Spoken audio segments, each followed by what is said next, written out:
리더의 일. 리더는 뇌처럼 일해야 한다. 참 수수께끼 같은 것이 경영입니다.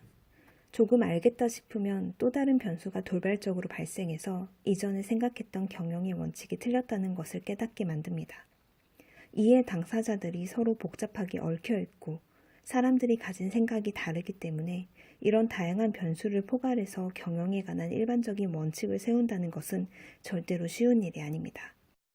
그래서 주로 벤치마킹이랄까 성공한 경영자나 기업의 사례를 통해서 경영의 원칙을 배우려고도 합니다. 한때 스티브 잡스의 경영 방식을 공부하려던 열풍이 대단했던 것도 바로 그런 이유일 것입니다. 그러나 이런 방식에도 한계가 있습니다. 성공한 기업을 사례로 들면서 경영의 원칙을 배우는 것은 좋은데 문제는 그 성공한 기업이 또 언젠가는 망하고 만다는 것입니다. 널리 알려진 대로 한때 최고의 혁신적인 기업으로 알려져서 여러 경영자들이 벤치마킹 대상이 되었던 노키아가 망한 사례가 바로 그런 경우입니다. 이런 제한적이고 일시적인 벤치마킹 방식이 아닌 보편적인 것이라고까지는 말할 수 없지만 그래도 거의 완벽한 경영 시스템을 찾을 수는 없을까요? 그런 모델은 아예 존재하지 않는 것일까요? 다시 말하자면 경영의 원칙을 가장 적절하게 설명하는 방법을 한번 찾아보자는 것입니다. 그래서 이론적인 고찰보다는 제가 경영하면서 느낀 현장의 경험을 반영해보고 싶은 생각이 들었습니다. 제가 평생을 바쳐서 일했던 경영의 현장에서 실제로 보고 느낀 점이라고나 할까요? 이번 글에서는 제가 경험을 통해 터득했던 경영의 일반적인 원칙을 조심스럽게 제안하고자 합니다. 리더는 조직의 뇌. 경영은 조직을 통해 이루어지고 조직에 미치는 리더의 영향력이 절대적입니다. 과거사를 돌이켜보면 리더의 지도력이 국가나 기업의 흥망성쇠에 큰 영향을 미쳤다는 것을 알 수 있습니다.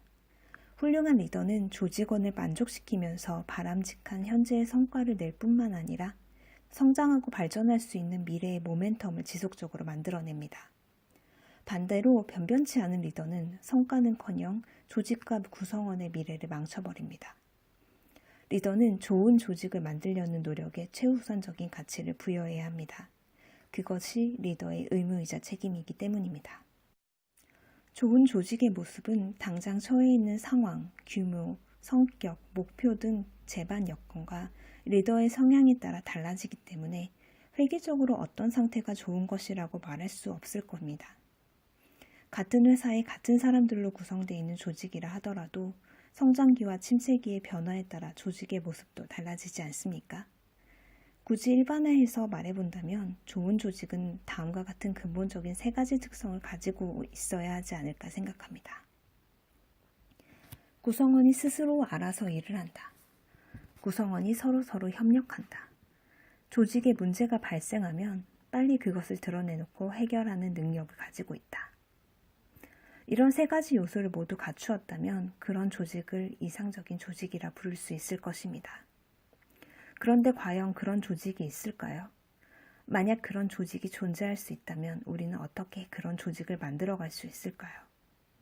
제 경험을 통해서 분명히 말씀드릴 수 있는 것은 아쉽지만 이런 완벽한 조직은 존재하지 않는다는 것입니다. 회사의 규모가 커지면 더더욱 그렇습니다. 다만 이상적인 조직을 만들려고 노력하는 가운데서 근사치에 해당하는 경영의 모델을 찾아보자는 것입니다. 몇 년 전 이 문제에 혼자서 고민하던 중에 이 같은 조건에 부합하는 조직 하나를 발견하긴 했습니다. 군집 생활을 하는 개미들이 바로 그런 이상적인 조직을 이루고 있었던 것입니다. 여왕개미는 일하라는 지시를 전혀 하지 않지만 일개미들은 스스로 일하고 협력하며 문제를 해결해 나갑니다. 개미 집단의 구성원들은 스스로 알아서 열심히 일하고 서로 협력하며 조직이 문제가 발생하면 빨리 그것을 드러내놓고 해결하는 능력을 가지고 있습니다. 그런 놀라운 능력 때문에 지금까지도 여전히 번성한 종을 이루고 있는 것 같습니다. 개미 집단이 이상적인 조직의 사례가 되지 않을까 생각해 보았지만 곧 그 판단이 틀렸다는 결론에 도달했습니다. 개미는 진화의 과정을 거쳐왔지만 일하는 방법은 오래전이나 지금이나 큰 변화가 없습니다. 개체는 진화했지만 일하는 방식은 그대로입니다. 그러니 인간의 관점에서 보면 개미 집단은 발전하지 못하는 조직을 이루고 있을 뿐입니다.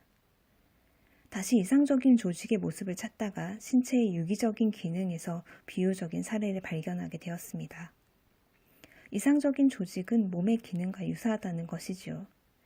우리의 몸의 신체 부위와 장기들이 각자 맡겨진 일을 묵묵히 수행하도록 지시를 내리는 것은 전적으로 뇌의 기능에 속합니다.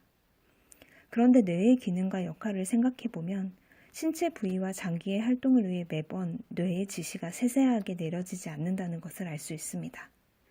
뇌는 신체 부위나 장기들의 기능을 총괄하고 있지만 표면적으로 지시를 내리거나 명령을 통해서 몸을 통제하지 않습니다. 예를 들어 뇌는 눈에 이물질이 들어가면 눈꺼풀을 깜빡이라고 지시를 내리지 않습니다. 그러나 우리는 거의 자동적으로 눈꺼풀을 깜빡이면서 이물질이 접근을 막거나 눈물을 흘려서 이물질이 눈동자에 붙지 않도록 합니다. 몸에 조금 더 심각한 자극이나 위험이 다가오면 뇌는 보다 적극적으로 반응합니다. 감기에 걸려 몸에 오한이 들 때 하던 일을 줄이고 약을 먹고 잠을 자는 것도 사실은 신체 변화에 닥친 뇌의 반응입니다. 강력한 적이 다가오거나 극도로 긴장감이 고조되면 몸을 움츠리거나 땀을 흘리게 되는 현상도 사실은 뇌의 방어작용인 것입니다. 이처럼 뇌가 하는 일은 상당히 외부지향적인 반응이라 할 수 있습니다. 외부에서 어떤 위험이 다가오는 것은 없는가? 만약 외부에서 위험이 다가온다면 나는 어떤 행동을 해야 할까? 도망가야 할까? 아니면 외부의 충격에 맞서 싸워야 할까? 이런 식의 큰 결정을 내리는 것이 바로 뇌의 기능입니다. 수억 년의 진화를 거쳐 완성된 완벽에 가까운 인체의 시스템입니다. 물론 동물도 그러한 신체적인 기능 면에서 인간과 유사한 점이 발견됩니다만 큰 차이가 하나 있습니다. 인간은 증상을 이해하고 치료하는 방법을 찾아왔지만 동물은 스스로 그렇게 하지 못했다는 점입니다. 그 차이는 무엇 때문에 나타나는 것일까요?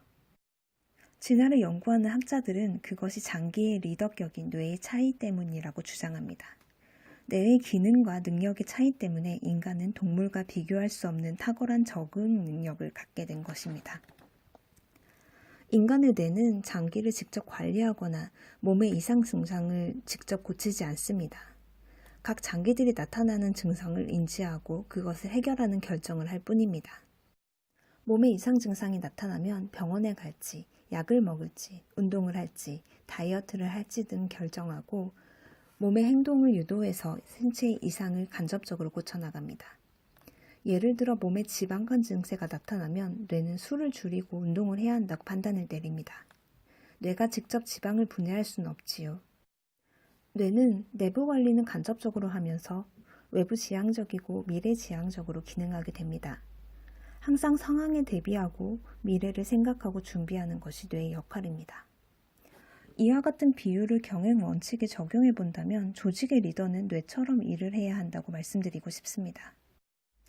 뇌가 신체의 장기를 직접 통제하지 않는 것처럼 리더는 조직원을 사사건건 통제하지 말아야 합니다. 뇌는 신체를 마이크로 매니지먼트하지 않습니다. 경영하는 리더도 그러지 말아야 합니다.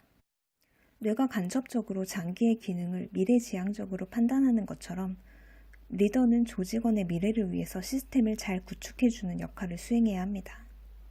수억 년 동안 최적화를 향해 진화해왔던 뇌와 똑같이 될 수는 없지만 그런 방향으로 계속 노력해야 합니다. 뇌는 직접 일하는 것이 아니라 팔다리를 대신 움직여서 일을 하게끔 하는 기능을 수행합니다. 조직도 마찬가지입니다. 조직의 미래가 직접 일하는 것이 아니라 내부의 구성원에게 적극적으로 권한을 이양하면서 조직을 이끌어 나가야 하는 것입니다. 기왕 비유적으로 말씀드렸으니 하나만 더 비유적으로 설명해 볼까요? 몸의 건강을 잘 유지하려면 잘 먹고 잘 배설하며 잘 자야 하는 것이 기본이라고 의사들은 강조합니다. 충분한 영양 섭취가 필요하고 필요 없는 배설물들은 몸 밖으로 잘 배출해야 하며 또 충분한 휴식을 취해야 한다고 조언합니다. 저는 이런 건강의 원칙도 경영에 비유적으로 적용될 수 있다고 생각합니다. 충분한 영양 섭취가 필요한 것처럼 건강한 조직에는 좋은 인재가 계속 유치되어야 합니다. 반대로 배설물을 몸 밖으로 배출하듯이 잘못된 관행이나 이익을 창출하지 못하는 프로젝트는 과감히 제거되어야 합니다.